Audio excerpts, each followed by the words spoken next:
In addition to combining methods you've learned already, one real takeaway from this class is to be thinking broadly about how you do a search. We've shown you a bunch of examples of ways to do searches, but now as you go out in doing your own searches, your own tasks, your own problems, think about how these things combine and think how you can reach outside the range of the normal places you look. I'll give you a couple of examples. We know you can combine operators. We know you can choose good keywords, but now this is the realm of experience. You can do things like filter color images in order to find the purple book with cover on a particular topic, or you can use cite to limit it to just gov sites or edu sites, whatever you want. You can use those in things like image search or news search. So now you can take this range of operators we've taught you and start to use them elsewhere. Think about the things you can find, and don't limit it to just things you've already found, but think about the kind of thing that would be ideal to solve your problem. And I want to remind you of this idea of adding an additional term into your query to try to bring in the results that will help you answer the question. I showed you earlier the use of the term Google as a way to get to all the different services and products that Google has.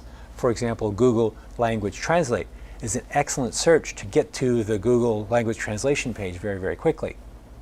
I also want to tell you about the idea of adding the word diagram. Let me give you an example of that. Here we've got the query planetary gear diagram. I'm going to show that to you. If I do planetary gear diagram, what I'm doing in effect is saying, Google, tell me about web pages that have planetary gears on them. And you see the very first suggestion here is a set of images for that diagram.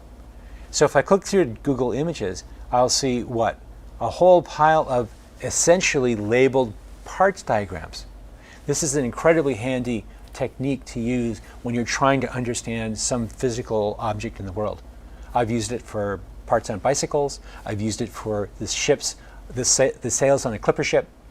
Almost anything you can imagine that will break down into pieces and have labeled parts can be found using this technique.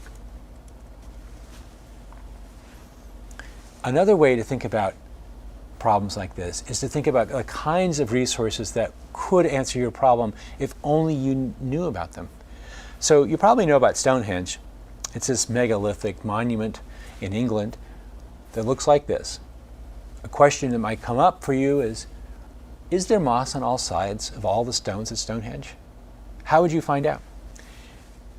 I'm not sure there is a perfect web page for that, but let's go to Google Maps. I can get to Google Maps like this, and there's a reason I'm showing you this. Let's look for Stonehenge. And now we're here at Stonehenge. I'm going to zoom in. I'm going to close this panel so we have a full screen to look at. I'm going to zoom way in here. You see what I'm doing? I'm now here at the site of Stonehenge in England. I'm going to switch to satellite view just so I can verify that's actually where I think I am. And now the question is, what would be the perfect resource to answer that question we had about moss? A resource you might not have thought about would be Street View. You get to Street View by selecting Pegman here, the little orange guy. I click on him and drag him over, and you see all the blue highlighting? Those are all positions in the landscape where you can actually look at the Street View. So I'm going to drop him right there. And here we are in the middle of Stonehenge. I can now, because this is Street View, I can drag around the view from left to right, or I can zoom in, and I can start to navigate all around these rocks. My point is that this is a resource you might not have thought about. You might not have thought that there was any possible connection between moss and Google Street View. But in fact, this is one way you can go through the monument stone by stone by stone and verify that there in fact is moss on all sides of all these rocks. The point here is that you need to think out of the box in some sense.